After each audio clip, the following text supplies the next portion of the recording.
Monty in the morning. Hey, yo, it is Tuesday, April 27th, 2021, and we are a mere 2 days away from some San Francisco 49ers apparently losing their lives. You'll hear about that coming up. Kyle Shanahan said one of the dumbest things about his team that I think I've ever heard. That's Jake. He doesn't talk, though. Obviously, we're going to talk about a wacky night in the NBA. Wacky, wild stuff. Mm-hmm. Yes. Okay. You're not giving me much room to work here, buddy. I don't know what you want me to say. Okay. I don't know what my weight has to do with anything, but that's fine. A big night in the NBA. One of the questions we want to talk about today is, do the Utah Jazz have to have home court advantage to win an NBA championship? I think it's a very interesting thing to ponder, especially when they had one of their worst losses last night on an absolute mental meltdown with 4 seconds left in the game. Inexplicable mental meltdown. The Suns got a huge win. The Clippers might as well just write off the season. I mean, Kawhi Leonard is hurt. And now Paul George limped off the floor and didn't play in the fourth quarter. Like, this was one of the most impactful nights we've seen this season for the Western Conference. So we're going to talk about that. Google says that we are naughty, naughty people. I don't know how to explain that. Don't know either. Wait until you hear what Google said about this show. Why don't we start by talking about the Utah Jazz in Minneapolis last night, because I think this was, and I don't know, not to be sensational, this felt like a terrible loss. Saturday night, okay, cool. We're going to go to Minneapolis, though, and kick their ass, right? Yeah, we're going to run up and down the floor. We'll make a bunch of threes. You know, Rudy's going to dunk on some heads. It's going to be great. Yeah. Didn't happen. Never materialized. And it was the exact same script that the Jazz wrote on Saturday night. Let's come out and dominate the first quarter, and then we'll see you in Sacramento. That's essentially what happened last night. And the Jazz were, I don't want to say they weren't able to recover. Mike Conley hits a huge three to give the Jazz the lead late. And, Jake, I don't know how you explain the mental meltdown defensively by Rudy Gobert. Yeah, I don't know what he was thinking. And you know, there were multiple plays in the game where it just seemed like, and this is situational, of course, but it just seems like Rudy Gobert wasn't locked in mentally. Like, it was like, you know, as an easy example, the Karl Anthony Towns, baseline drive to a big dunk finish. You know, that's a play where, you know, Rudy is in the corner. He has the ability to see Cat coming to get the ball, and he still just lets him drive the baseline. And then that play at the end of the game, I don't know where Rudy was going. Since when did Rudy Gobert become a three-point line defender? When did that happen? Like when was that ever what your job was supposed to be? But isn't that what teams are doing to Rudy Gobert? It is, but I think that a lot of times on this show when we're talking about bigs in the NBA, we talk about their situational awareness, whether you're in the middle of a game and you're trying to keep contained on your defensive assignment, or you're Rudy Gobert and you're assigned to just eat space and play space, and whoever that guy is, you know, it could be anybody, but your job is basically to lock down the paint. And so in a critical moment at the end of the game, you went running to the three-point line, which for the life of me, just conceptually with their defense, I don't understand. I'm not trying to tear the guy down here, but I just don't understand what he was thinking. Like, I don't even care that it was D'Lo who scores that bucket. It could have been anybody. Any NBA player is making that layup. I don't even care who it was. It was that you thought it was a good idea late in the game to leave the paint. Well, like, what? That I could not believe that happened. And so the bigger issue here is that they didn't lose the game because of that play. We all need to understand that. They lost the game because they put up 50-plus threes and did not make most of them. That's why they lost the game. And I think there's a lot of factors at play here, but I think last night's loss without a doubt, was definitely one of their worst losses of the season. But now there's this sense of, with the Clipper injuries that are happening, with where their team is all of a sudden at, and with this big win in New York against the Knicks, we're once again having to have this conversation about the Suns coming back and getting the Jazz. And it's really unfortunate because I felt like, and we talked about this yesterday, this was an opportunity to put the Suns away. You win both of these games against Minnesota. They lose against Boston. They lose against the Knicks. It's over. And that didn't happen. And that's really disappointing. Yeah, and I think the hardest thing to digest if you're a Jazz fan is why you lost this game. And, I think if you lost this game because you couldn't make threes, okay, I can get down with that. If you lost this game because, you just had a tough night on the road at the end of a trip, I can get down with that. You had every reason to win this game last night. And yet you didn't come out and execute an offense after the first quarter. This vaunted defense was non-existent for 3 quarters last night. And I continue to say this about Rudy Gobert. Either feed him the ball and let the offense run through him, or you can't have him on the floor late in games. You cannot have this both ways. Rudy Gobert should have been the focal point of the offense in the last 5 minutes of that game. They should have fed him. He can kick. He can get fouled. He can slow the game down. Whatever you're trying to do, feed Rudy Gobert the basketball. And the Jazz did not want to do that. That's why they lost the game. And when you continue to watch every minute of Jazz games, and you're starting to see this team is built on Donovan Mitchell, and that's about it. Mike Conley, when he's the number one, Mike will give you some great moments, but then he turns the ball over and doesn't get a shot up with the game on the line. Inexplicable.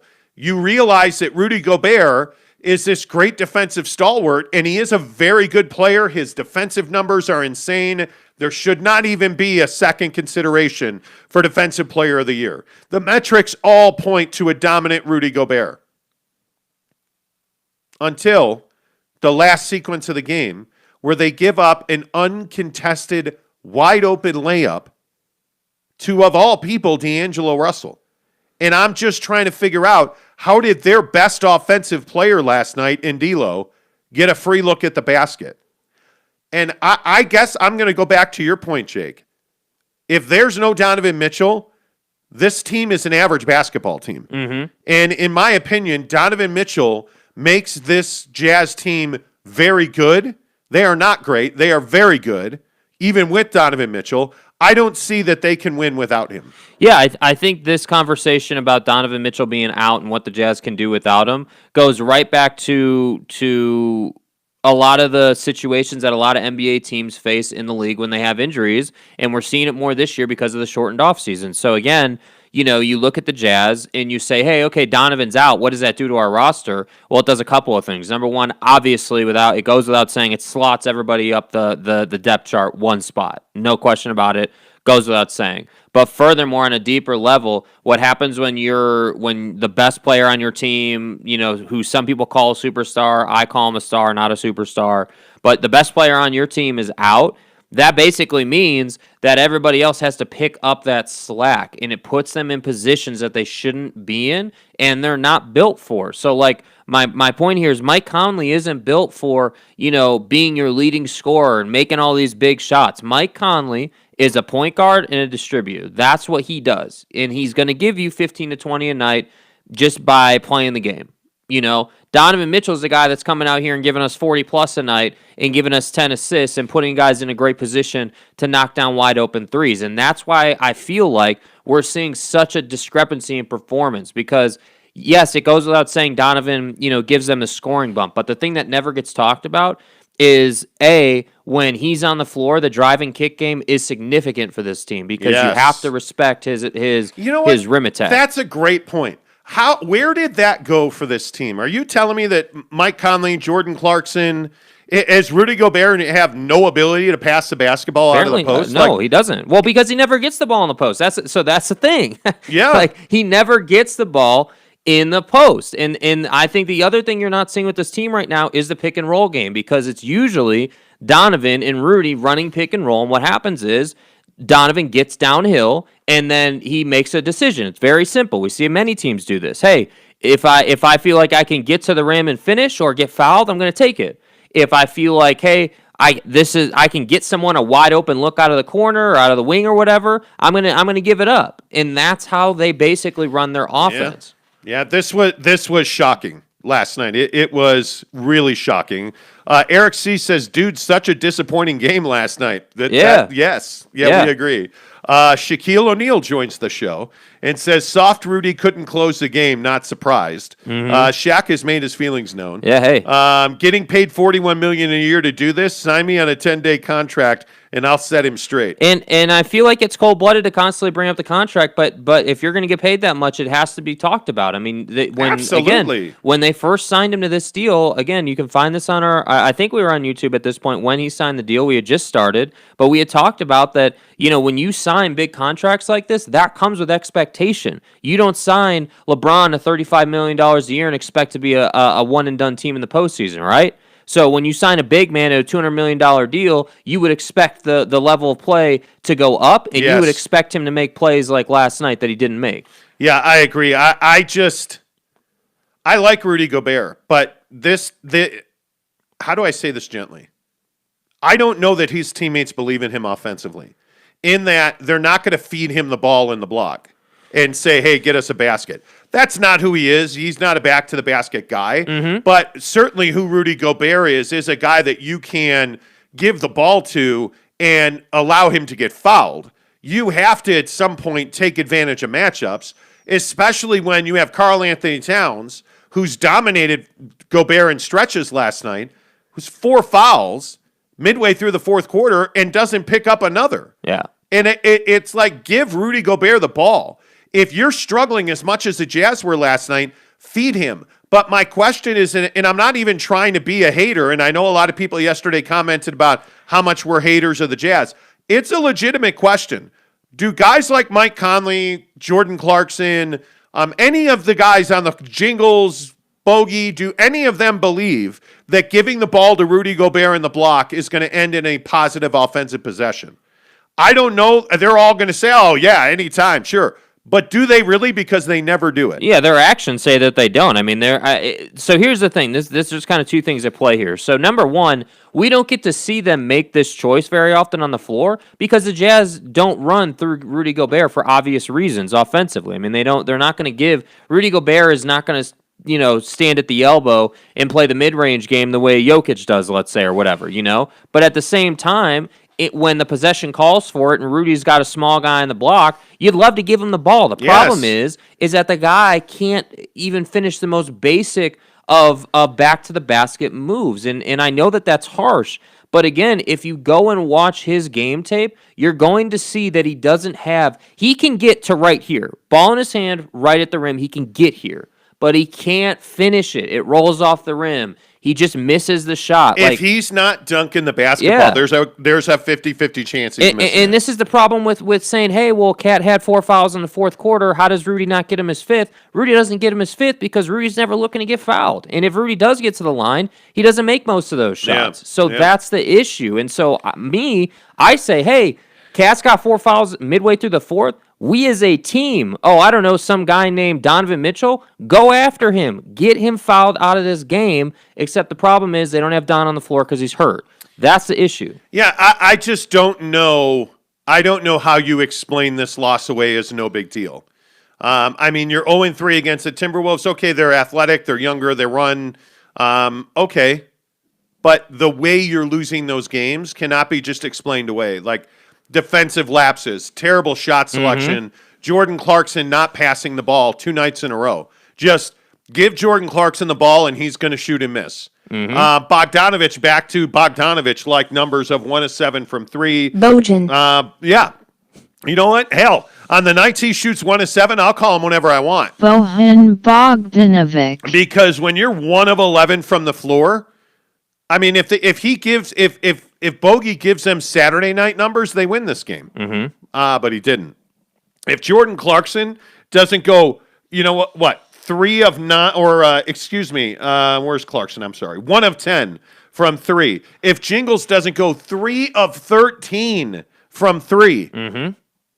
My guy, they took 57 threes. And by the way, I saw it multiple times on Jake, Twitter last night. I said 57 threes. Yeah, and the scary thing is multiple people on Twitter had this realization last night that they passed on probably 8 to 10 more threes that they could have taken. So you're talking about a game, again, and this should be terrifying to you as a Jazz fan. Seriously, this should be terrifying. Like, you're talking about your team, approaching 60 three-point attempts in a single game and losing by 1 point because you didn't execute at the end of the game to a bad, almost the worst, a sub-20 win team. And so when you look at the mainstream media and the way they're talking about this in Salt Lake and in the Western Conference media outlets, they're going to say, oh, wow, well, like, this is crazy. The Wolves are somehow beating the Jazz. And it's not like that. It's not that they're somehow lucky. You know what it is? Last night specifically, last night what I saw was the Timberwolves making a mental choice to grind it out. Think about this. Yes. They got their ass handed to them in the first quarter. They then had to come back from, I think it was 18 they were down, 18 or 19 points, at the lead that the Jazz built. The Timberwolves had to chop that down. They then take a 13-point lead on this Jazz team, and the Jazz chopped that down. So then, where are we at? Where are we left? We're left at square one at the end of the game. Who wants it more? Who's hungrier? Who wants this W more? And the Timberwolves wanted it more. And this is why I say this team, the Jazz, are not rock solid mentally right now. They have to get back to playing their game. They got to get back to ball movement. You made a great point. I think it might have been late last week or maybe it was even yesterday about the fact that they're not moving the ball much. They're not. They're not moving the ball. They're playing this weird like bring it up, move the ball once and take a shot offense, which I don't understand. And that's why they find themselves in bad situations constantly. Yeah, and that's why I asked this question about home court advantage and can the Jazz win a championship without home court advantage? My answer is I don't think so. Obviously, it's possible.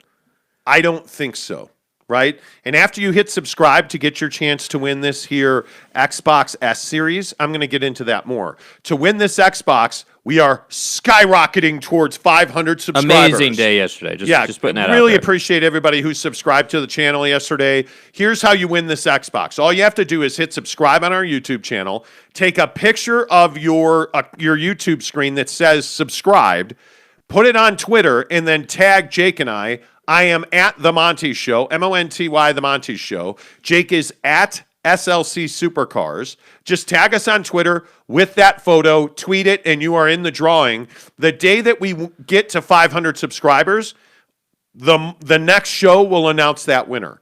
So we're just going to draw it out of a hat. If you are already subscribed, a bunch of questions came in yesterday. Yeah. What if I'm already subscribed? Real simple. Go to your YouTube channel. Click on The Monty Show. Show us you're subscribed the same way a new subscriber would. Take a picture, post it on Twitter, tag The Monty Show, tag SLC Supercars, hit tweet, you're good to go. You're in the drawing. Mm-hmm. What if I don't have Twitter? Well, A, what are you doing? Get Twitter. B, you can use Instagram as well. We will take Instagram submissions. When were the same names? The exact same names. At The Monty Show, at SLC Supercars on Instagram. Put it in your story with a picture of you subscribe to our channel. Tag us. Put that on your story. We'll see it. We'll put you in the drawing. Any way you want to join this drawing, do it. All you have to do is subscribe to The Monty Show. Monty, The Monty Show on YouTube. Easiest way to get there, themontyshow.com. Monty, themontyshow.com. This is why I ask. Yeah. If the Utah Jazz can win a championship without home court advantage. My opinion is no, they can't. Is it possible? Well, of course it's possible. They won't win a championship if they do not have home court throughout. And I think the things you see are the Suns are the first team to 20 wins on the road. The Jazz are not unbeatable on the road. They are really tough to beat at home. I mean, almost impossible. With or without Don, the Jazz are very difficult to beat at Vivint Arena.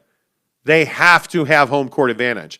And some of the headlines that should be worrying you, LeBron James is on the way back. You saw an interview yesterday with Dennis Schroeder. Mm-hmm. Schroeder all but said, LeBron looks like he could play today. He is ready to go. They're just trying to pick the right window. Anthony Davis playing much heavier minutes now. They're talking about bumping him to 30 minutes. You're looking at a Laker team last night that goes to Orlando, plays a lot better than they played the other night. They beat the Orlando Magic. Now you throw LeBron back into that mix, and all of a sudden, Jake, I think the Lakers are a contender. I don't think they're right now today. I'm not going to put them on par with teams like the Clippers, but then again, Paul George's leg fell off last night again. Mm-hmm. He's hurt. Kawhi's hurt. They clearly have chemistry issues. Mm-hmm. So I don't know what the Clippers are. All of that to say, nothing's been lost for the Jazz. As bad as last night feels, nothing's been lost for the Jazz. The Suns have an impossible schedule. The Jazz have a much easier schedule. In my opinion, the Jazz need home court advantage, and by the way, I think they're going to win it. Yeah, I would agree that I think they do need home court advantage to win a championship, no doubt about that. But I think that it's funny how the season wears on, and we talk a lot about how the NBA season is a marathon, and I think that that's really coming into light right now. So you talk about the Clipper injuries, and yeah, nobody really knows how severe this Paul George issue is. I don't even really know what the issue is. I mean, it's like a ankle-ish problem, it looked like. He kind of came up limping and then didn't play in the fourth, so I'm guessing he's just probably sore. It's not actually a significant injury. Nevertheless, the Suns on Wednesday going to play the Clippers, who don't have PG and Kawhi. That's a huge break for the Suns. So if you're the Jazz, you got to know that, and you got to understand that Wednesday against the Kings is a must-win game, because I'm not saying that the Suns are going to go and blow out the Clippers, but I am saying that there's a decent chance that they're going to win that game, and you cannot, as a team, afford to ever allow the Suns to be in the 1 seed, even if it's for 1 or 2 games, and then you take that back. That can't happen, because what happens, if you allow that to happen, the Suns now believe and understand that they can win this thing, and that's a problem. Oh, the Suns already believe they can win the West. Well, and I guarantee you, knowing Monty Williams a little bit and his coaching style, Monty Williams is telling them, we're the underdog. Nobody believes in us. We don't think we can, they don't think we can win the West. We're here to win the West. They think that. They know that the NBA, if you look at the Phoenix Suns schedule, it's almost impossible. You look at the Jazz schedule, it's a much easier road, but I'm with you 100%, my friend. The Utah Jazz have got to beat the Sacramento Kings. I don't know if you saw the Kings last night. Halliburton was on fire. The Black Falcon. Still one of the greatest names in the NBA. Harrison Barnes is playing well. You are getting great minutes from Rashawn Holmes. Buddy Hield shooting well. They're doing this last night without De'Aaron Fox. I mean, the Kings are a handful in Sacramento, and I think they're a real difficult matchup. Now, I don't think the Kings have anybody to answer Rudy Gobert. No. So, frankly, I think that the Jazz should win this game. But don't look past this, because who do the Sacramento Kings remind you of? The Timberwolves. Well, they remind you of the Minnesota Timberwolves. Yeah. And De'Aaron Fox tortured this team, but I don't know what his situation is. In all seriousness, I don't know, and I'm going to look up if he's going to play or not. But if you look at the Kings, they're not the easiest team in the world to play, especially if you're the Utah Jazz. And listen, nothing is handed to you in this league. You can lose every single night. Yeah. There's no question about that. This is a must-win. It's a really important game. I know it'll be April 28th when they play. It's a must-win game. I think there's only 12 games left on their schedule. They essentially have to win all 12 of those. And that includes another one with the Suns and another one with the Nuggets. And that's what I'm saying. If you're the Suns right now, you're going into Wednesday against the Clippers saying, hey, we got to win this game, because Friday when we see the Jazz, that is a must-win game if we hope to win the West. And so that's why I say, I don't know. I'm not sure when Don's planning on coming back, or what their what the outlook is for that. It's about a week. Yeah, he'll be reevaluated this Friday, from what I understand. I don't like the Jazz's chances against the Suns without Donovan Mitchell. That is very concerning to me. Yeah, that's scary to me. I don't know how you're not beating the Suns without Don. I look at the matchups and I say, Chris Paul versus Mike Conley, I'm taking Chris Paul. I then look at Devin Booker versus Royce O'Neal. I think Royce will make his life difficult, but I think you obviously have to go with Devin Booker in that situation. And then of course you have Gobert versus Ayton. And the real question is, who's going to win that matchup? Because I do think that Ayton's going to put up, 15 to 20 on Rudy. He's going to have an average game, but the question is, will DeAndre Ayton be a force in the game, or will he just kind of be another guy? Because I think for the Suns to beat the Jazz, he's got to do something more than just kind of average. You know? No kidding. I'll have to look that up. I guess the Black Falcon, Harrison Barnes, left this game with a quad injury. So we'll have to keep an eye on that. They need to beat the Kings, dude. Come on. Yeah, they should blow the Kings out. Come on. James Knight says the Jazz have the best record because they have had a healthy roster for the most part. I believe fatigue is a huge factor at the moment. Well, it certainly could be. Definitely. Joe Ingles, I think, here's the other thing, and I know we've talked about this a lot, and a lot of Jazz fans say we're stupid, and we are stupid. I'm not pretending to be intelligent. Clearly, I don't watch Jazz basketball, so who knows? You think you know it all? No, I don't think. Just ask me. I'll tell you I do. But the point is, listen, man, when I think about how the Timberwolves beat the Jazz, it's the exact same thing that the Kings are going to do, and the Clippers are going to do, and the Suns and the Nuggets are going to do, and Joe Ingles is going to have to overcome this. They're taking his space away at the three-point line. He does not have that ability to catch the ball at his face and just shoot it. Like you saw the Timberwolves last night pushing out beyond the three-point line. They're not at the line. They are beyond the three-point line because you don't have guys that are logo Dame on this Jazz team. Right. When Donovan Mitchell's out, he can be logo Don all day long. Yes. Mike Conley's not that guy. If you look at Bogdanovich, Bogey's a guy that almost has a toe on the line every time. You look at Joe Ingles, same thing. He's a corner wing shooter. If you take their space away and you force them into the paint, the Jazz have very limited options inside. And I think that's what we're seeing teams do. And so I think, yes, there's no doubt, James Knight, your guy Jingles, I think there is some fatigue there. But I also think that it's very difficult to shoot threes when you got a guy in your jock. Jocks are meant for one, not two. And I think that we're seeing that teams like the Timberwolves, who have absolutely nothing to lose and have been eliminated from playoff contention, they're not going to let you come in and make 33s on them. Yeah. They're not going to let you break three-point records against them. And by the way, it should be said as well, Edwards may well be the rookie of the year. Yeah. I mean, some of the things he's doing, especially in the paint, when he's getting bodied and finishing, that's impressive to me. Yeah. And I know that you're going to see LaMelo come back here. LaMelo Ball's going to start playing this week again, so maybe he can recapture that. I think Edwards has answered any question anybody had about him. Yeah, and I think he's going to be a phenomenal player. He needs some development for sure, but I think he's going to be a great player, and I think that he's the kind of player that I'd love to see the Jazz add. I'm not saying that he's available, but I'm just saying when I look at the build of a player, I would love to see the Jazz add some athleticism, and I think again, I want to make one more point about what you were just saying about teams pushing the Jazz out.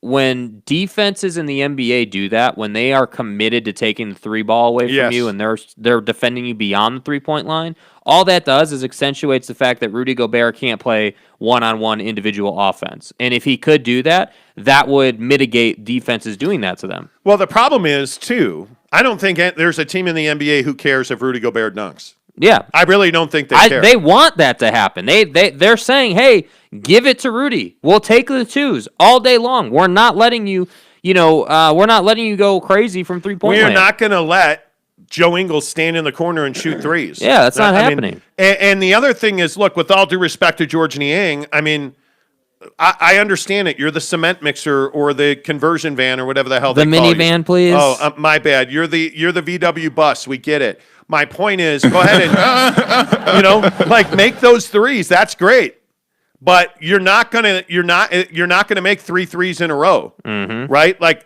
if you're gonna hit a three, the three that Conley hit to give them the lead was actually pretty good defense. Yeah. Rubio had a hand up. Like, that's just a great shot. Yep. Okay, knock yourself out, man. But you're not going to come down trailing by whatever it was, 10 at the time. Yeah. And the Jazz are just hawking up threes that aren't even close. Yeah. Right? Because they don't have space to shoot those threes. Yeah. And I think that's the blueprint to beat them. A lot of people commenting on this. Yes, Johnny says, why aren't you reading comments? Because, well, I'm talking, and I do that a lot. Ian says, what's the timetable for Don's return? Within a week, it looks like, would be my guess. JC said, this proves Mitchell should be in the MVP conversation. Heavy sigh. Okay, so Tony Jones at The Athletic, who I think is one of the best NBA writers in the country, by the way. If you don't read Tony, if you don't subscribe to The Athletic only to get Tony Jones, I think you're crazy. Tony wrote a really comprehensive, well thought out, well defended MVP argument, both pro and con, for Donovan Mitchell and Rudy Gobert. And Donovan, his numbers are great. No doubt about it. But you don't just walk up and become the MVP. And, by the way, I think the injury is probably going to hurt him. These are critical games.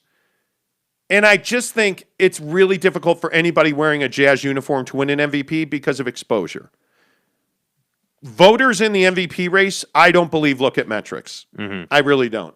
I think it's a feel thing. It's why guys like KD, it's why guys like Harden, it's why guys like Steph, it's why guys like, now Ben Simmons is, in my opinion, not a guy you are talking about for MVP, but look at what he's doing for Defensive Player of the Year. How is he going to win the Defensive Player of the Year if he does? Mm-hmm. Through the media. Mm-hmm. Talking about, hey, I belong here. Donovan Mitchell's not the guy that's going to say, hey, I belong in the MVP race. Vote for me. So it makes it very difficult for him to win the MVP. Now, if he does this again next year and does it at a higher level and the Jazz win a championship, okay, I think in 2 years he could be a contender for the MVP. Mm. With all due respect, Rudy Gobert shouldn't even be in the MVP conversation. Agreed. He is, in my opinion, and this is just, again, I don't have a vote, so I guess it doesn't matter. Rudy Gobert, when you are a zero offensively, and in big games against the best bigs, your opposite number, you routinely give up 20-plus points and double-doubles and or 40 to Embiid, but you're not able. This whole thing you mentioned earlier about Rudy drifting defensively, mm-hmm. I think it hurts them more than it helps them. Mm-hmm. And I know that they like Rudy to drift and be able to rim protect and whatnot, but Karl Anthony Towns can actually make three-pointers. Oh, we're going to put Niang or we're going to put Bogey on Towns. Well, how did that work out? And then you have Rudy Gobert in the corner against Karl Anthony Towns, and he gives them the baseline as you were talking about. Yeah. That's unforgivable defensively. The principle of protecting your baseline, I mean, you cannot give up the baseline. There's nobody there to help you.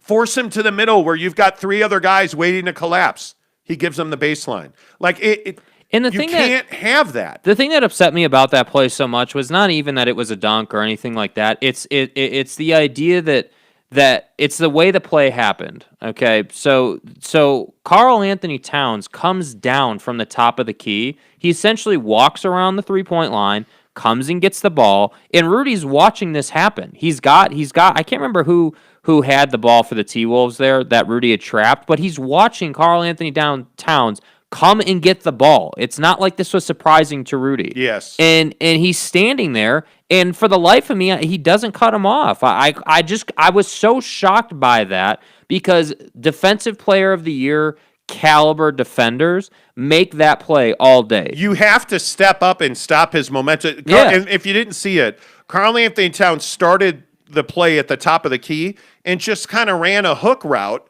to the corner where he was handed the basketball and never stopped running and just went right down the baseline and threw up like a wind-up right-handed slam.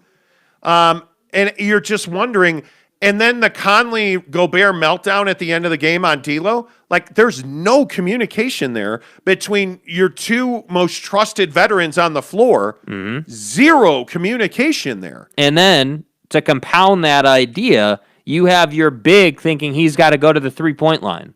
Why would Rudy Gobert, why would you ever go to the 3-point line at the end of the game? Okay, earlier in the game, middle of the game, there's situations where it calls for that. I get that.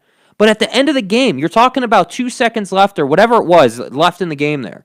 You're talking about a late game, clutch time situation. Yes. And you think that you should just leave the paint? That's why I'm saying. Mind-numbing. That's why I'm saying these guys right now, I agree with I think it was James who was talking about fatigue. I'm not just talking about physical fatigue. Yes, that's at play, but I'm talking about mental fatigue. You look at some of these shots last night, as you were saying, they weren't even close. I mean, I'm serious. These were like LA Fitness level bricks that we're talking about, not close, and the defensive stuff. So they got to figure out how to refresh mentally here. Mike says, where'd you get the Kobe? The Kobe on the wall. Yeah. From Nike. Sneakers app. You know how that happens and stuff. I won an auction, if you can believe that. Can't read that. Mike, don't curse. Can't do it, buddy. He says, do you feel like the Lakers still have a chance to win a championship? No doubt about it. Oh, I think if you can get a 5-game run with LeBron and AD healthy, and the level that we've seen Schroeder and Cantavius, and and frankly, I'm shocked that Kyle Kuzma is actually playing more responsible offense. I'm really surprised by that. Mm-hmm. But you're seeing that Kuzma's stepping up. You're seeing all these guys step up, and it's like, hey, it's pretty remarkable to me the way that Montrezl Harrell the last week has been an absolute beast inside. Mm-hmm. I'm looking at the Lakers adding back LeBron James now, and you're starting to see that Anthony Davis's mid-range is falling. Yeah, absolutely, they're a championship contender. I don't know what to make of the Clippers. Trey on Twitter asked, "What do you think of the Clippers?" I just don't feel it. I don't. Maybe that's the right way to say it. I don't feel it either, because I don't. And maybe I'm wrong. At this point, I would not put. I would put the Suns. I would put the Suns as a championship contender. I would put the Suns over the Clippers right now. Yeah, well, I think the Clippers are the same old team they've been. I mean, we had been talking about how we were really surprised by the fact that they had gone on this run where they were really playing like dominating basketball. Yes. And Paul George was crushing people, and then the injury happens, and so that's why I say we don't really know the severity of the Paul George injury. My feeling in my gut, having seen it, is just that he landed kind of awkwardly, and I think he'll be fine. I think he'll be back. Yeah. But the real issue is, and whether we're talking Nets, Lakers, or Clippers, the Clippers, out of all three of those teams, are the team that suffers from the lack of chemistry the most, and it comes back to get them in the postseason. Whereas, like with the Lakers have already won a championship last year. Yes. Once they get back together, it's just a matter of reps and them kind of getting it going. And they have nothing to lose. Yeah, and they're the team that has been hurt all year. They're not supposed to be here, so like they can live off of that. And so yeah, to answer the question,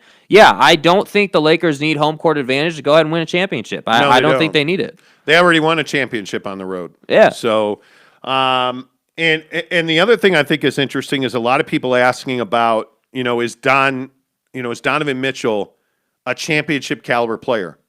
I don't know yet. I mean, they've gone out in the first round a couple of years in a row. When he becomes that, you'll know that. Is Quinn I'm Snyder, not trying to be a simp about it, but I think the question we need to be asking, that like Donovan Mitchell, to me, yes, is a championship caliber player. He can be on your championship starting five. There's no question about that if you want to win a title. My question is Quinn Snyder a championship level head coach? Because this conversation is coming out a little more, and it's working its way to the front line. But when we talk about them going out as a team in the first or second round or whatever these last several years, a lot of that's coaching too. So I think that question has to be answered this year as well. Yeah, and I think I put more into Donovan Mitchell than I do Quinn Snyder. I think in the most difficult moments of a season, the player wins you a championship. The coach has to prepare you to execute in that moment. And again, it's frustrating to watch the Jazz coming out of timeouts. Both offensively and defensively. They have major lapses and breakdowns. That play to end the game last night, that's the best you could do on a timeout. Coming in, you drew up a play. That's the best inbound play you could get. And Mike Conley gets back tapped by Ricky Rubio. That's just, that doesn't make a lot of sense at all. Eric C. says, geez, I hope we can hold on the first for another week. Listen, I think the Phoenix Suns have a very, very difficult schedule, and I think that is a big advantage to the Jazz. Even if somehow the Jazz go to Sacramento and lose, you're looking at the Suns and Clippers as we talked about. Now, does Paul George play in this game? I don't know. That's a game that you would expect in Phoenix. What is that, tomorrow on Wednesday night, Yep. that you'd expect the Suns to win that game. Mm-hmm. I mean, even if Kawhi and PG play, I would expect that to be a really close game. Correct. Now, my guess is PG's not going to play. He missed the entire fourth quarter last night. I think the Suns are going to wind up winning that game, and I think that's a huge break because coming from Brooklyn, Philly, Brooklyn, Boston, New York, that's a tough stretch. Yeah. One day off to host the Clippers. Well, it's a lot more palatable when it looks like Kawhi and PG aren't going to play. Yeah. But if you look at the Suns' schedule, it is LA at home, Utah at home on, what is that, Sunday? Friday. Friday. Sunday at OKC, Tuesday at Cleveland, at Atlanta, home for the Knicks, at the Lakers, at Golden State, Portland, and back-to-back at San Antonio to end it. Yeah, so I think those last four games Man. are really difficult. I think there are definitely some wins in there, but that when, to the commenter, I think that, hope that we can hold on to the 1 seed. Well, you should beat the Kings.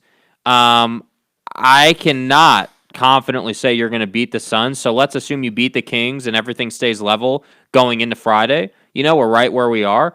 I think after Friday's game, you have to assume you're going to be you're going to be tied at the top of the West. I would think. And then it's going to be just an absolute shootout to see who's going to win the West. I bet Donovan Mitchell comes back for that Friday game. I'd like to see it. I'd like to see it, and I think that a lot. If there's any chance. I think one thing that doesn't get talked about a lot when we talk about elite players like LeBron and all these other guys is their ability to recover and come out and play before they were expected to. I think is a huge, huge thing, and I think that for Donovan, being that it was a pretty severe ankle roll, I'd love to see him work through that. It's not a ligament issue. It's not anything. This is one of the biggest games of the year on the schedule right now. Let's see what happens Wednesday. Yeah, well, if the Suns win Wednesday, I just don't see any way you can't afford to be level with the Suns. That can't happen. You can't afford it. I don't disagree, but the schedule way tilts in favor of the Jazz. I just don't think it's worth it. Take your time with Don. A lot of people, I think, want to see him come back Friday. I don't think it's worth it. Eric C. says, how about them Padres, though? Hashtag beat LA, of course. Yeah. Jake on point with the sound bites. Keep them coming.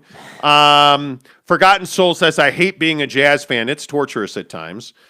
Tanner Plummer says, yeah, you and me both hate being Jazz fans. Eric C. says, all three of us hermanos. Okay. What is this? What is this? A pity party in the comments here? What do we got going on here? Tanner Plummer says, "quote You should beat the Kings." End quote. No, I'm not seeing it. I have lost all confidence in this team. Relax, mijo. Take it. See me. I worked in a mijo. Mm-hmm. Anyway, the point is, look, Sensei, just relax a little bit. Sensei doesn't really work there. Anyway, my point is, relax. They, in my opinion, are finding their wings without Donovan Mitchell. There's going to be some awkwardness. I think there are some fatigue issues. Guys are playing a lot more minutes and doing things they're not often asked to do. Relax. Just take it nice and easy, okay? Just relax. Just relax. And I also think, listen, if Harrison Barnes doesn't play for Sacramento on Wednesday, tomorrow night, I think you're going to roll that game. I want better fucking execution. That'd be nice. I want it. Now, again, the thing that worries you is you have an athletic team that can make threes and get to the basket.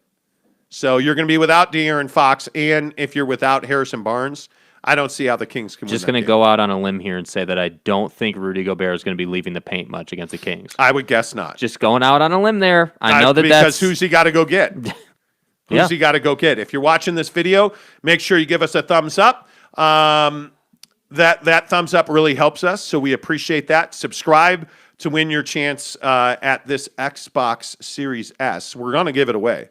No strings attached. All you have to do is screenshot your subscription, tag us on Twitter with a photo of you being subscribed, tweet it, and you're in the drawing. You're welcome. You're welcome. Absolutely right. Mitchell wants to know.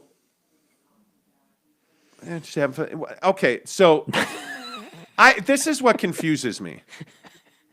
Mitchell wants to know why all we do is kiss Utah Jazz ass. What are you talking about, bro? So wait, this probably tells you we're doing a fine job here on the program. Bro, what are you talking about, man? You guys don't watch games. You're Jazz haters, but all you do is kiss their ass. Okay. I I love that show. Yeah, I feel like we're right in the middle. I feel like we're doing well. Mitchell, please subscribe and give us a thumbs up. Oh my goodness, You know what I'm saying? I love it. It is what it is. Let's switch gears because I do want to talk some NFL draft. Hit us in the comments section on Twitter and here on YouTube Live. Who's your NFL team? I'm a Chicago Bear fan, die hard. That's not true. I'm a Buffalo Bills fan because Maserati Mitch is now never going to play for the Bills, so I can like him again. Well, Hell of a backup. I'm a Chicago Bears fan through and through. And we need lots of help.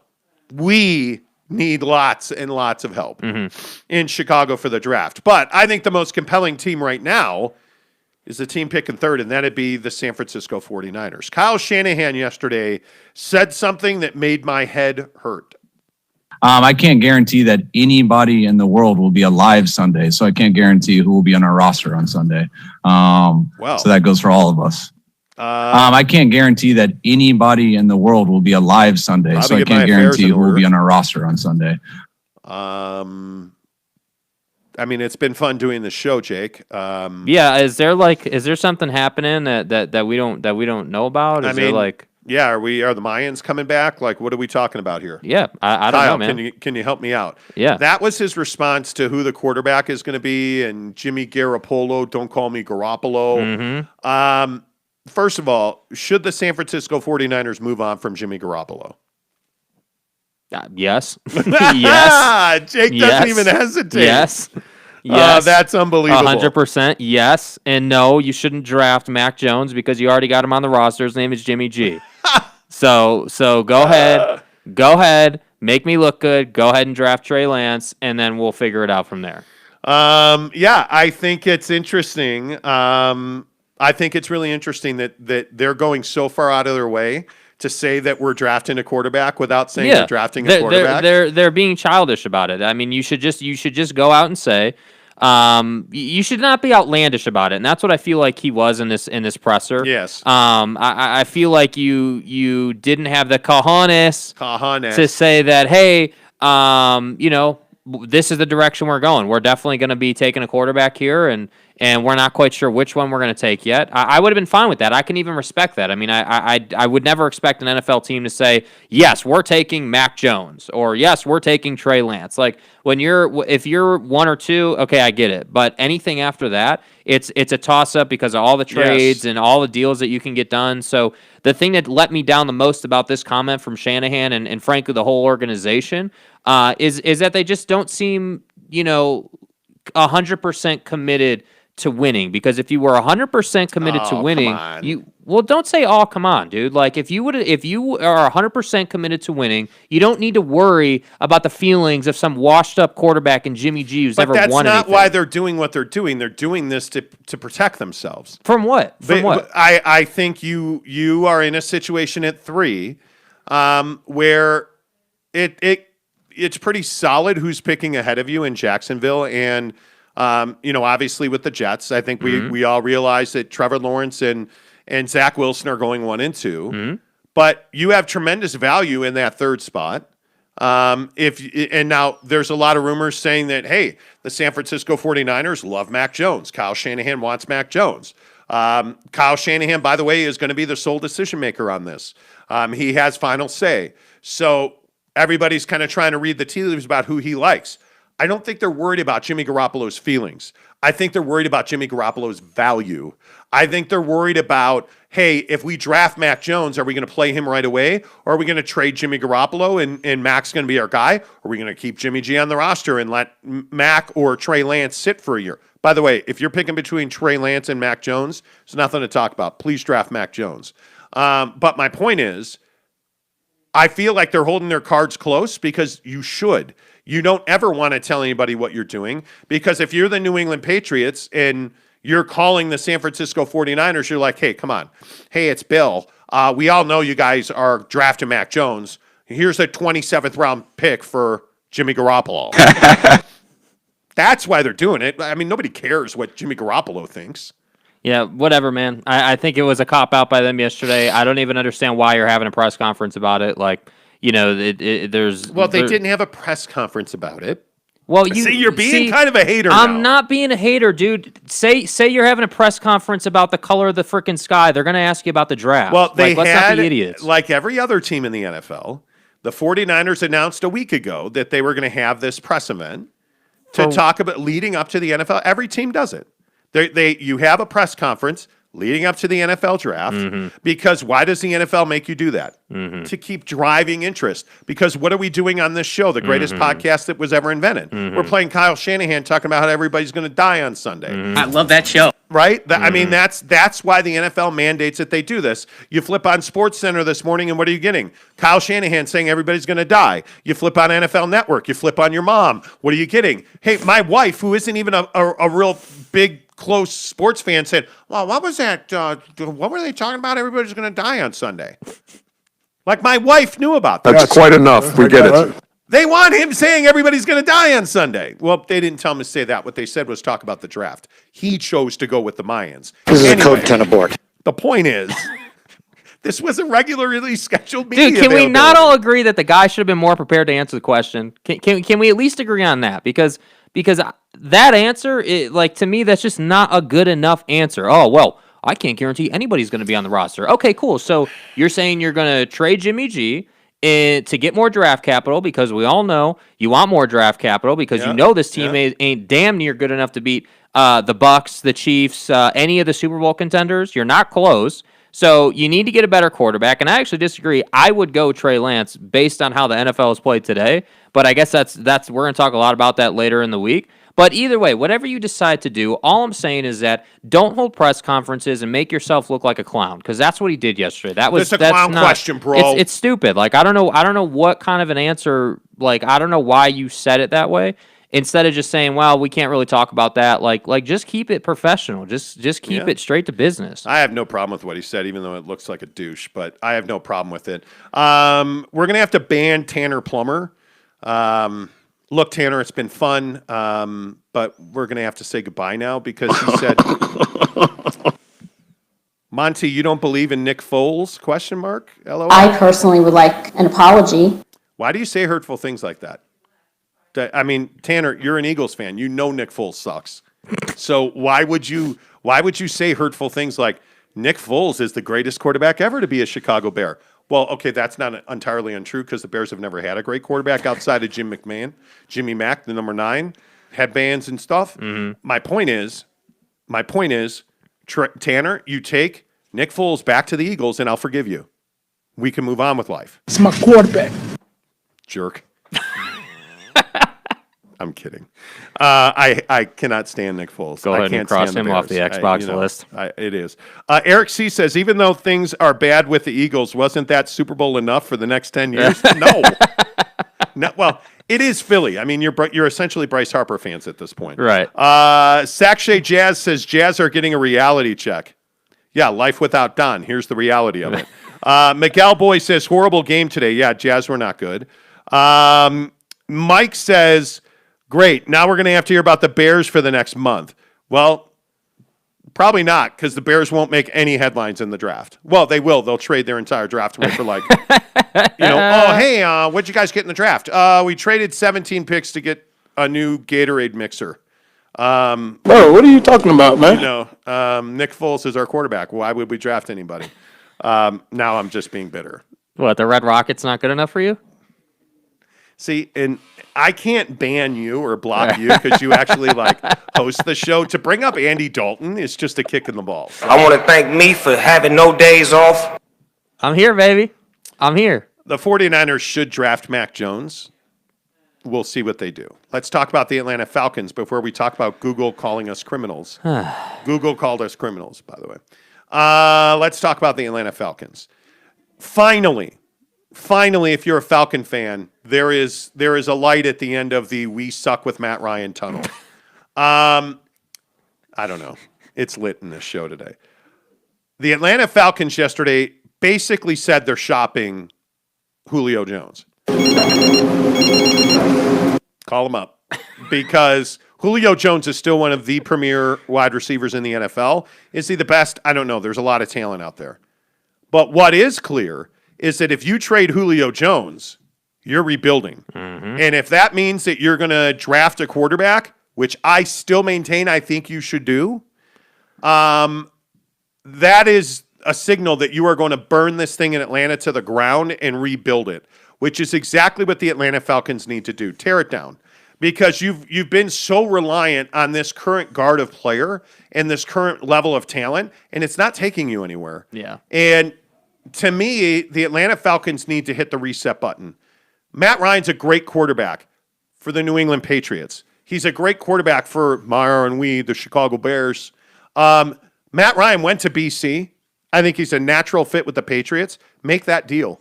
And make Julio and Matt Ryan, a package deal. I don't know what you get in return. Julian Edelman. I know he's a Hall of Famer and stuff. Excellent strategy, sir. I don't know what you would get out of New England, but if I'm the New England Patriots, I'm going after Matt Ryan, who certainly is a much better Band-Aid than Cam Newton was. I think if you are the Atlanta Falcons, you should trade Julio Jones and Matt Ryan. You need to hit the reset button in Atlanta.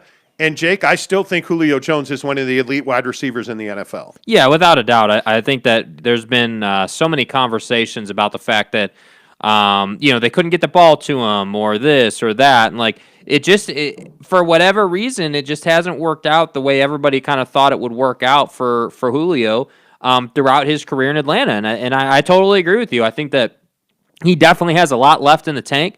I think that he is a prime candidate to get the DeAndre Hopkins treatment, which is to go to a team that's either a bona fide playoff contender or a team that's close to being a playoff contender and maybe is just that one wide receiver weapon away from being that. And he needs to find that situation. And frankly, if we're being honest, I really hope that the Falcons do right by him because he's given everything to them and they haven't really been able to return the favor. And I think that he's definitely one of the most prolific wide receivers that we still have in the league. He can get it done still. It's just a matter of getting to the right situation. Matt Ryan, I think Matt Ryan in a Patriot uniform would be lethal. I think that him and Belichick and that whole McDaniels, system. And McDaniels, that would be a really nice fit. So I definitely agree with that. Yeah, Brent says, I shiver at the thought of the Patriots and Matt Ryan. Yeah, you should. Because that would be amazing. Now, I'm not saying that's going to happen. I just think he'd be a tremendous fit there. Yeah. Kyle says, what do you think the Dolphins do? Not draft a quarterback. I think you are committed to Tua Tagovailoa for at least another year and see if he can stay healthy. Can he develop? We'll see.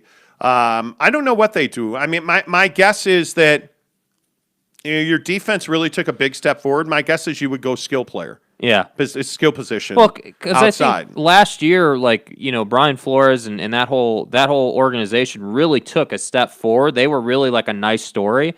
Early in the year, they, of course, you win a few games to start out the year and everyone's like, oh my God, they're going to the postseason. Yes. And so of course they came back to earth and, they went through the process but they took a nice step forward. They went from being a dumpster fire of a team to actually being a team that you had to respect when you went there and you played them. So I think they're in a great place, but yeah, they definitely need to add skill position. And I don't know what their plan is for Tua. I wouldn't be going with him long term, but if they do decide to do that, you got to get him weapons to work with. I think Jamar Chase out of LSU is your answer right there. I mean, and listen, if Kyle Pitts is there, the tight end out of Florida, obviously, but I think there's a real good chance that Atlanta takes him, which wouldn't make a lot of sense if you're unloading Julio Jones. Because Julio Jones makes Kyle Pitts better, who makes Julio Jones better, that makes Matt Ryan better. They all work together. So I would be surprised by that. Somebody also asked us about Carolina.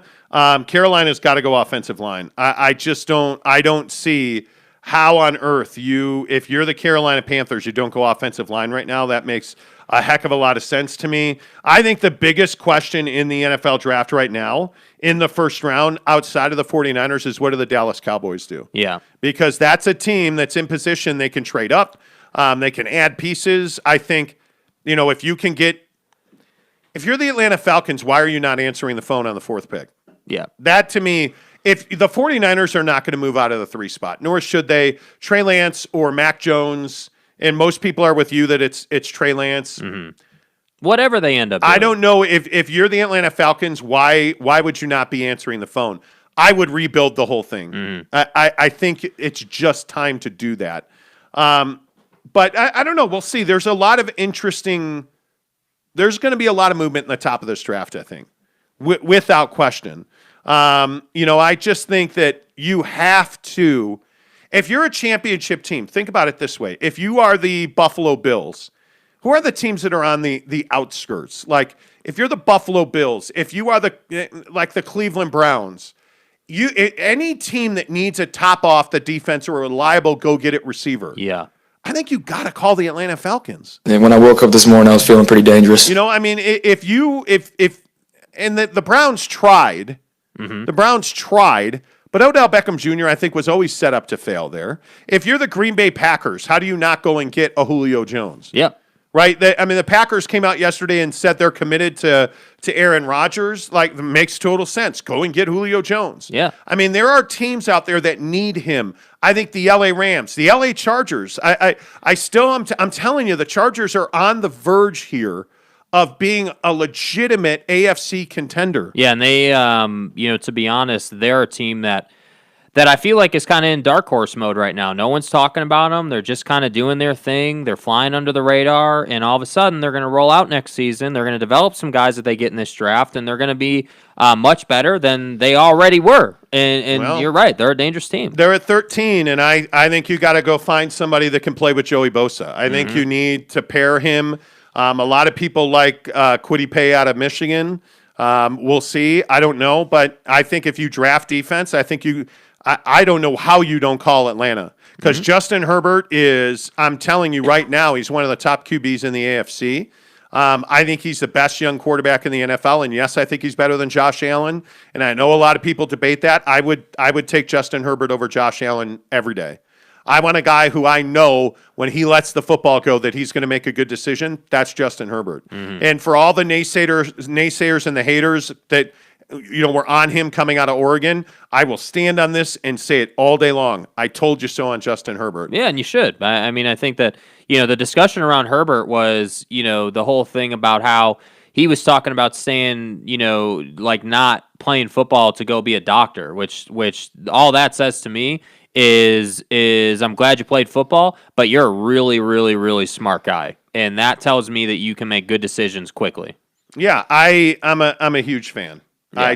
You know what? I'm looking forward to it, and my feeling is that this draft is going to be monumental. There's going to be a lot of news out of this draft. Now, the breaking news on this show is all you have to do to win this here Xbox S series is hit subscribe. Right now, everybody that's watching this show, give us a thumbs up. Right now, give us a like on this show. Please. And then please hit subscribe. We are trying to get to, where are we at? Like 440 subscribers. We're trying to get to 500 as soon as we can. In the moment we get to 500, Mina from the Philippines. Thank you, Mina. Sent us a shot. She is subscribed. I am the only one she follows. She subscribes to. No, follows on Twitter. Oh. Okay. She does subscribe to the channel. Mina, appreciate that. Trevor, see, people aren't tagging you, Jake. They don't like you. Tag The Monty Show. That's me, Monty, The Monty Show. I get it, guys. Jake, SLC Supercars. I get it. All you have to do is take a picture of your YouTube account that says you're subscribed to us, and and then tweet it, tag Jake and I both, and you're entered to win the Xbox S Series. Pretty straightforward there. We're trying to get to 500 as quickly as we can, because then we can start shooting for 1,000, which is, that's when you make it. You got to get to 500 to get to 1,000, so you can, start making like any kind of money. You know what I'm saying? Yeah. Mm-hmm. Anyway, my point is, one of the ways we're doing that is we do a lot of Google product. We do a lot of Google ads. And so our Google ad from last night was rejected. I'm sorry. Did we wake you up? Yeah, dude, bro. I'm sorry. Hey. Didn't mean to wake you up from your nap over there, stop. Buck. Dude, I'm telling you. Little buckaroo. Anyway, point is. If you guys ever want to kick it, we'll flow. Yeah, little kid. Sorry, didn't mean to wake you up. Don't hate on me, bro. Why don't you go hate on me. upstairs and get a glass of hot milk. Apologize to that man. Nope. Anyway, the point is, so we put a Google ad up last night. Mm-hmm. Not approved. Not approved. Disallowed, as they say. Because it was a gambling ad. Gambling ad? We're not talking gambling on this show. It's not what we do. It's not our brand. Who are we? FanDuel? No. So I appeal it, win the appeal. All right, cool. We're good to go, right? No. Google approved it again because we're talking or our content relates to sex trafficking. No, man, I meant the Monty show. Like, when did we start talking about that stuff? I think it's because I'm so good looking. Do you think? I think that's what it is. I don't know what Google's thinking. I don't know what algorithm or translator or whatever they use to decide to approve or disallow or disapprove. We have never talked about sex trafficking on this show. I think it is that my aura of sexational awesomeness probably drips through the camera. Dude, I'm not you know sure. what? The only time we've ever referenced that was the Matt Gaetz story. That's the only time. Yeah, but it wasn't in this video. So you do it video by video, right? Is that how it works?